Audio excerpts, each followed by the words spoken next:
Hi hello friends, welcome back to media talks. நான் உங்கள் Mounika. Finally இன்னைக்கு விஜய் டெலி அவார்ட்ஸ்க்கான 10th விஜய் டெலி அவார்ட்ஸ்க்கான ஷூட் வந்து போயிட்டுருக்குங்க. ஸோ 2 மணிலேருந்து ஸ்டார்ட் ஆகுது அப்படிங்கிற மாதிரி சொன்னாங்க. பட் 4 o'clock போல தான் வந்து ஸ்டார்ட்டே ஆயிருக்கு. அவார்ட் கொடுக்குறதெல்லாம் வந்து பார்த்தீங்கன்னா 6 o'clock அந்த மாதிரி டைமில் தான் ஸ்டார்ட் பண்ணுவாங்க. மேக்ஸிமம் எல்லாருமே என்ட்ரு ஆனதுக்கப்புறம் தான் அந்த அவார்ட் கொடுக்குற ஃபங்க்ஷன்லாம் ஸ்டார்ட் பண்ணுவாங்க. எனக்கு தெரிஞ்சு வந்து பார்த்தீங்கன்னா ஷூட்டிங் வந்து போயிட்டுருக்கும். என்னோட கெஸ் படி வீக்காக்கு அவார்டு கிடைக்குமா, அதாவது வீக்காக்கு அவார்டு கிடைக்கும் நம்ம எல்லாருக்குமே தெரியும். ஏன்னா வந்து அவங்க ஒரு சூப்பரான ட்ரெண்டிங்கிற நேம்லையாச்சும் இல்லை பெஸ்ட் ரொமான்டிக் பேர் ஏதோ ஒரு பேர் அவார்டு 100% இல்லைங்க 200% கிடைக்கும். அதில் எந்த ஒரு மாற்று கருத்துமே இல்லை.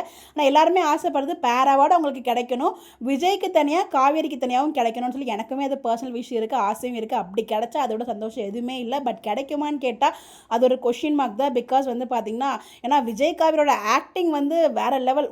அவங்க விஜயும் சரி காவேரியும் சரி வேறு லெவல். தனித்தனியாக அவங்களோட பர்ஃபார்மன்ஸை தாறுமாறாக பண்ணிகிட்டு இருக்காங்க. எந்த கேரக்டர் எப்படி கொடுத்தாலும் அது வந்து ஒரு டிஃப்ரெண்ட்டாக அது அவங்களால மட்டும்தான் பண்ண முடியும் அப்படிங்கிற மாதிரி அவ்வளோ சூப்பராக பெர்ஃபார்ம் பண்ணிட்டு இருக்காங்க. எந்த இடத்துல இருந்தாலும் அந்த வாய் கண் மூக்கு எல்லாமே பேசுன்னு சொல்லுவாங்களே, அந்த ஆள் நவரசமும் வந்து இருக்குன்னு சொல்லுவாங்களே, அந்த மாதிரி தான் வந்து 2 பேருமே அப்படியே அவ்வளோ சூப்பராக ஆக்ட் பண்ணிட்டு இருக்காங்க. கண்டிப்பாக 2 பேருக்குமே தனித்தனியாக அவார்டு கிடைச்சா ரொம்ப ரொம்ப ஹாப்பியாக இருக்கும். பட் விஜய் டிவியில் அது மாதிரி கிடைக்குமான்னு கேட்டால் தெரியல. கிடைச்சா நல்லாயிருக்கும்.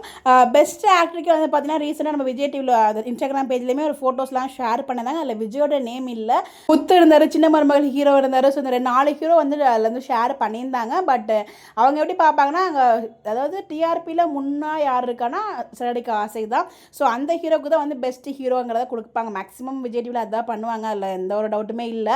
பட் அவருமே அவரோட கேரக்டர் ரொம்ப சூப்பராக தான் பண்ணிட்டு இருக்காரு. பட் இதே மாதிரி இவங்களுக்கும் ஏதோ ஒரு டிஃப்ரெண்ட் கேட்டகரியில் கொடுத்தா நல்லாயிருக்கும். நான் ஃபீல் பண்ண தெரில, பார்க்கலாம் என்ன மாதிரி கொண்டு போகிறாங்க அப்படின்னு சொல்லிட்டு.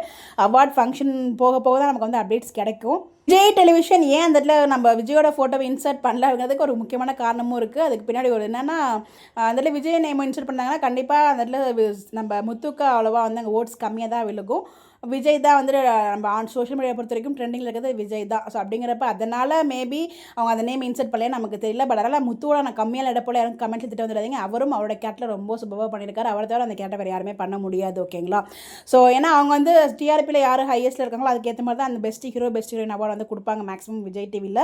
ஒன் திங், விஜய் டிவியை பொறுத்த வரைக்கும் அவங்க வந்து ஓட்டிங்ஸ் எல்லாம் பார்க்க மாட்டாங்க, ஜூரிஸ் வச்சு தான் அவங்க செலக்டே பண்ணுவாங்க. அதனால் அவங்க செலக்ட்லாம் பண்ணியிருப்பாங்க. ஸோ நமக்கு நேரம் அப்டேட்ஸ் கிடச்சிக்கணும். இப்போ வரைக்கும் அப்டேட் கிடைக்கல, என்ன காரணம் ஒன்றும் தெரியல. அப்டேட் கிடச்சா கண்டிப்பாக ஷேர் பண்ணுறேன். இல்லை உங்களுக்கு எதுவும் அப்டேட் கிடச்சாலும் கண்டிப்பாக மறக்காமல் கமெண்ட்டில் சொல்லுங்கள். Bye by.